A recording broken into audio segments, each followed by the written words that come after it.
Part 1, Part 2, Part 3, and Part 4. Now look at Part 1. Part 1. You'll hear two people organising a going-away party for a mutual friend. First, you have some time to look at questions 1 to 4.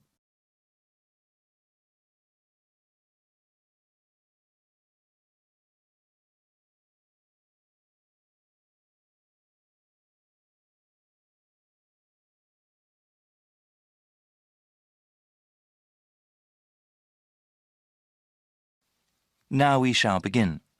You should answer the questions as you listen, because you will not hear the recording a second time. Listen carefully and answer questions 1 to 4. Hey Bruce, looks like we got some planning to do for Albert's going-away party, right? There are certainly some things we have to talk about now. Yeah, that's better than doing everything at the last minute. OK, so I can write some notes as we talk. Sure thing. So, when should we have the party? He goes to Thailand on the 26th of August. OK, let's have it on the 24th then. Yes, let me see.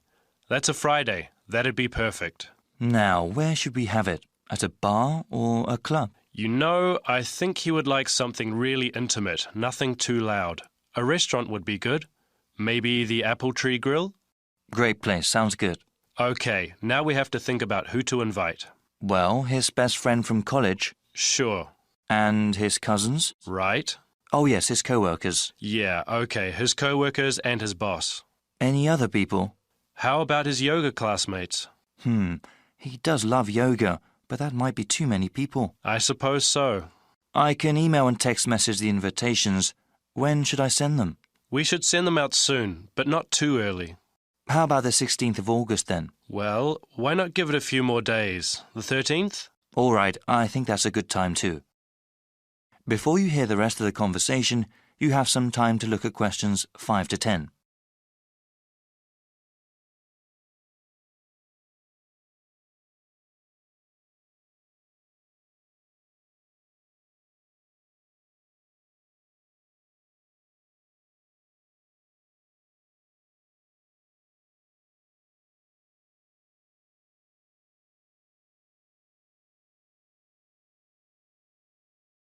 Now listen and answer questions 5 to 10. OK now, we have to think of a gift. Should we all get one? No, I was thinking we could all give money for the party and the gift. You know, something really nice. Yeah, that'd be better than getting him little things individually. I can ask for the money. Thanks for doing that. How much should we ask for? I think we should ask for maybe $15 each. Is that too much? No, not at all. He's going away for 2 years. That would give us about $150. That's a good amount. Yeah, well, I'm thinking we could get him something practical. Yes, especially since he's going abroad. Something he could use, something that's also portable. We could get him an article of clothing, perhaps, or maybe even a pair of shoes. Shoes are nice, but they might wear out easily, especially where he's going. Maybe a book light? A what? Yeah, he loves to read, and a book light would be very convenient when he travels. OK, that's one good gift idea. Did you write that down? Yep. Now, we need to think about reservations at the restaurant. Well, we should get their big banquet room, yeah? Yes, definitely. Should we ask the restaurant to prepare a buffet? Isn't that expensive? No, I don't think it is. A buffet dinner sounds cheaper than everyone ordering individual meals. Definitely. How about drinks? They can buy drinks themselves, or bring their own. OK. Yeah, it would cost too much if we bought drinks ourselves. Certainly. We have to ask someone to bring an MP3 player. The restaurant has speakers and we can hook it up for music. Sounds good. Actually, there is one more thing that I thought we should do since Albert is leaving for such a long time.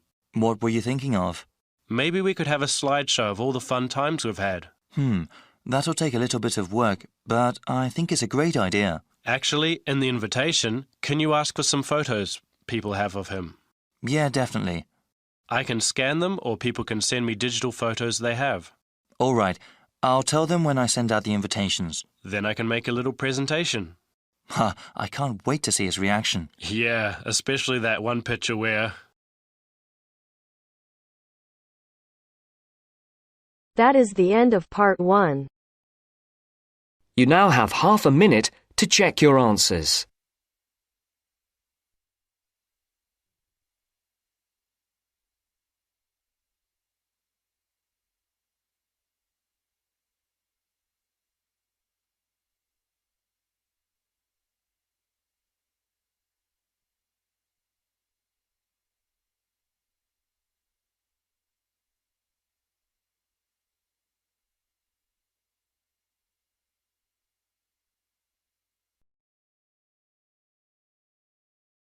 Now turns to Part 2. Part 2. You will hear Laura talk about this year's International Food Festival. First, you have some time to look at questions 11 to 14.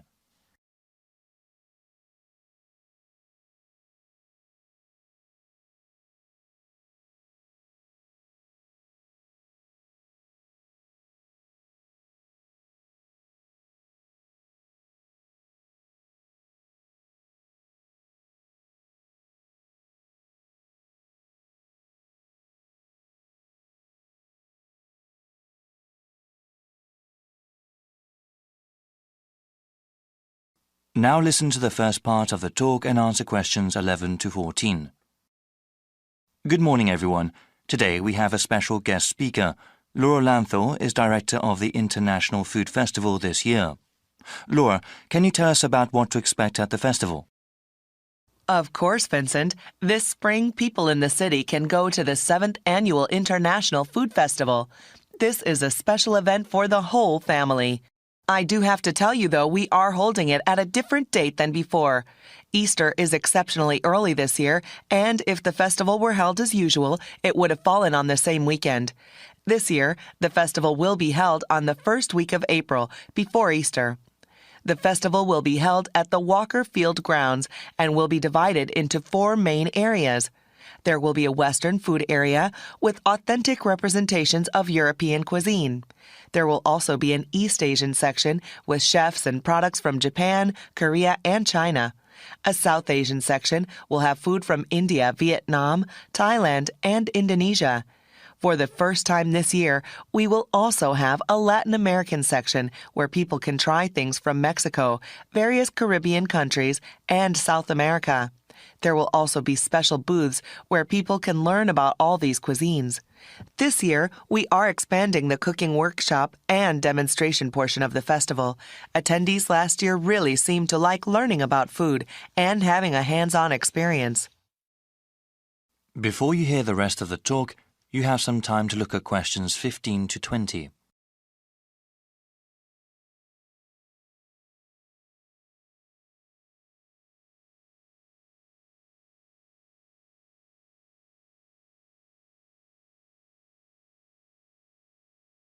Now listen and answer questions 15 to 20. I'll give you a brief description of 3 of the workshops we have. Like I said, these allow you to participate directly in the making of food and teach you techniques you can use at home. For a full list of them, please go to our online website. We will give you the site address after the end of my talk. You will also find there the procedure to pre-register for the workshops. Pre-registration takes place when you buy your festival tickets and is highly recommended. Non-Western food has become increasingly popular these days, and many people are interested in how to cook such food at home.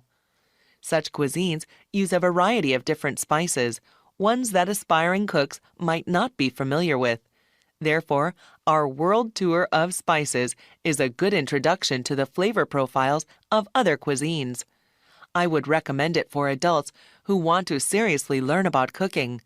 Small children might not take to the more exotic spices. One workshop that is meant for children is Candy Adventures.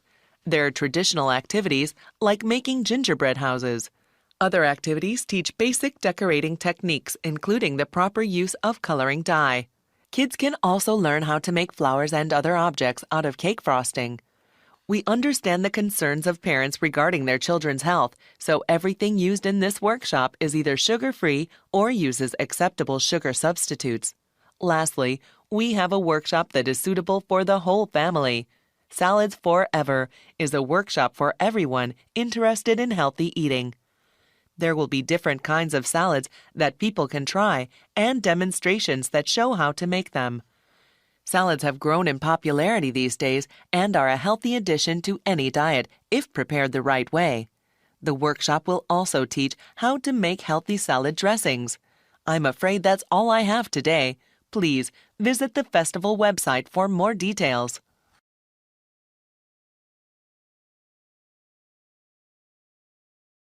That is the end of Part 2. You now have half a minute to check your answers.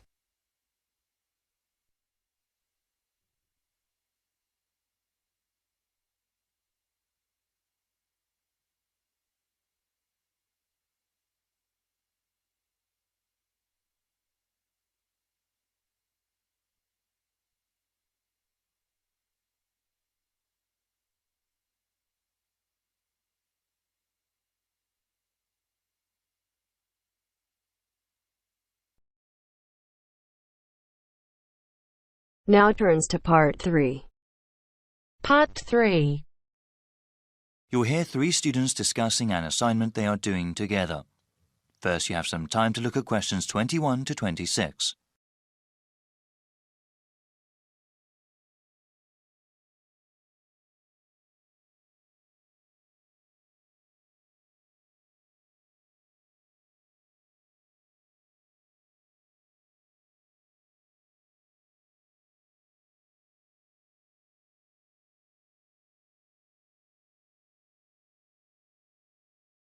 Now listen carefully and answer questions 21 to 26. Hi, Alice. Wow. I'm about 15 minutes late. Sorry about that. The bus got stuck in a lot of traffic. You want to go over the presentation we have to do now, or get something to eat? No problem. There's always traffic at this time. Juan and I were thinking we could eat afterwards, so we could relax and enjoy our meal. Sounds good. So let's go over what we have to do again. OK, well, since it's a long presentation, we'll work together on the different parts of it. What did we decide to call it again? I think it was Eastern European economies move towards democracy and capitalism. The professor said the presentation had to be how long? He said about 35 minutes. That is how long the three of us are supposed to present. Then there will be a 10-minute question and answer session. Any student or the professor may ask us a question regarding the topic. Our grade also depends on how well we do in that part. We also have to write a summary of our presentation, right? Yes, the summary of our presentation has to be submitted 1 week before our presentation date. It must be 500 words. How are we going to do the presentation? I thought we could give the class a basic handout, like an outline of our presentation. We could even create a poster with a map of the area we were talking about. Well, I was thinking we could make a slideshow using computer software and then using a projector during our presentation. People pay more attention to images on a screen. Well, actually, I've never really used that kind of software. I always thought a basic handout or poster was sufficient. I think giving the information we have with visuals like that will really make our presentation stand out. Well, it would have to be done really well to make any sort of impact, and I'm not sure if that would be a good use of time. Maybe it would be better to spend that time on research and writing. I don't think it would take away that much time. Well, all of us have to research the assignment well and write a really good presentation. I think making a fancy visual presentation wouldn't help. Actually, I think such slideshows are distracting. People focus more on the images on the screen than what the presenters are saying. I'm still not sure I agree with you. Before you hear the rest of the discussion, you have some time to look at questions 27 to 30.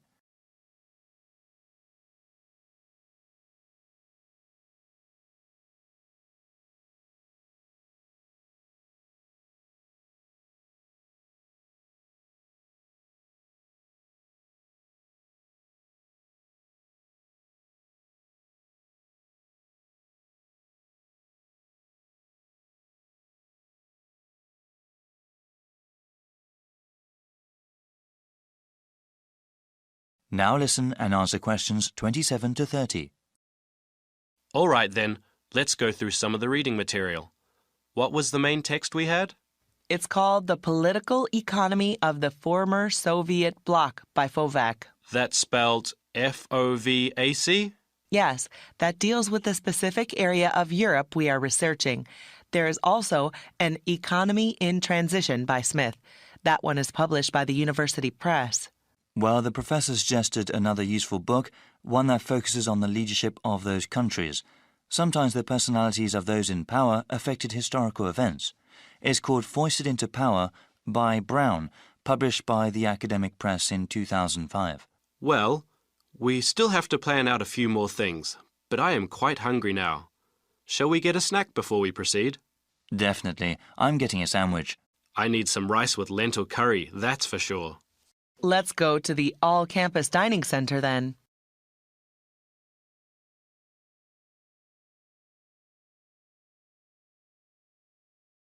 That is the end of part 3. You now have half a minute to check your answers.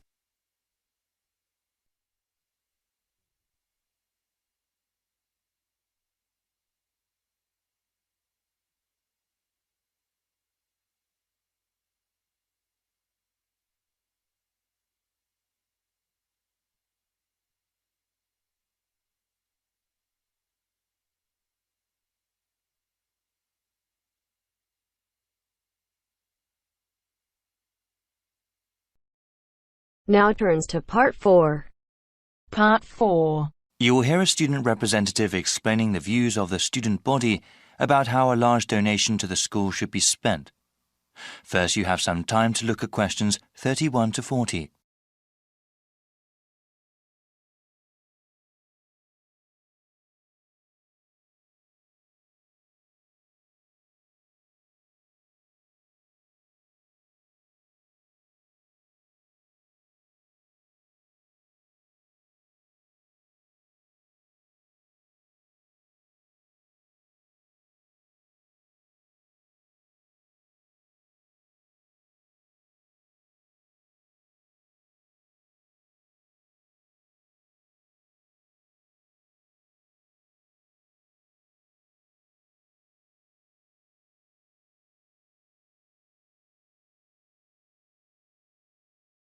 Now listen carefully and answer questions 31 to 40. Thank you, Mr. Chairman, for asking the student body about the recent large donation to our school and what it should be spent on.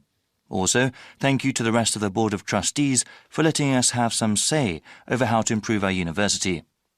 We know that sometimes students and administration have different priorities regarding the development of the school, but we hope you sincerely consider some of the ideas that are proposed. When the estate of Paul A. Modrib announced that he had left over $50 million to the school, the whole community was quite ecstatic and very grateful for such a generous gift. Since the initial euphoria has passed, though, we have all realized that some tough decisions have to be made. The donation can help fund new projects for the school or improve existing facilities and programs. But there is not enough money to pay for every single idea. That is why the University Senate, through an online survey, asked the student body what ideas they thought were best. The first part of this survey consisted of an open question. Students could list any number of different ideas. The results were then compiled in order to do a second online survey. Ideas that were totally impossible, or those that were jokes, were taken out. All the ideas that consistently came up again and again were put to a vote. We found that the 4 things that came up the most were all pretty different. I will mention them briefly before going over the pros and cons of each of them. In the first part of the survey, we saw over and over again that students wanted to improve the residential dormitories, completely redo the campus dining system, remodel the athletics building, and finally increase funding for research projects and grants, especially for those in science. Obviously, there is not enough money from the donation to pay for all those ideas, so we have to prioritize.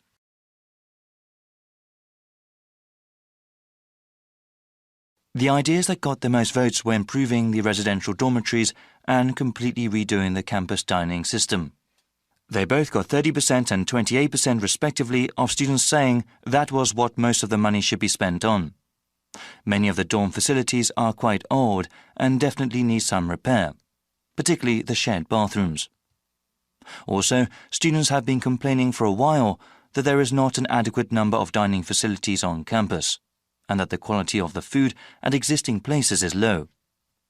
Spending most of the donation in these areas would definitely improve the quality of life on campus. However, a significant minority of the student population, about 40%, does not live on campus. They commute from their homes elsewhere and therefore would not benefit from those improvements. 25% of students thought improving the athletics building was the best use of the money and 17% voted for giving money to research projects for science. There are many people who are attracted to our university because of our athletics programs, so improving the building would improve the reputation of the university. Only a small percentage of students actually ever use the athletics building, however. Though it received the fewest votes, giving money to university research projects has great potential. Any new patents that come about because of that research can possibly earn the school lots of money. That is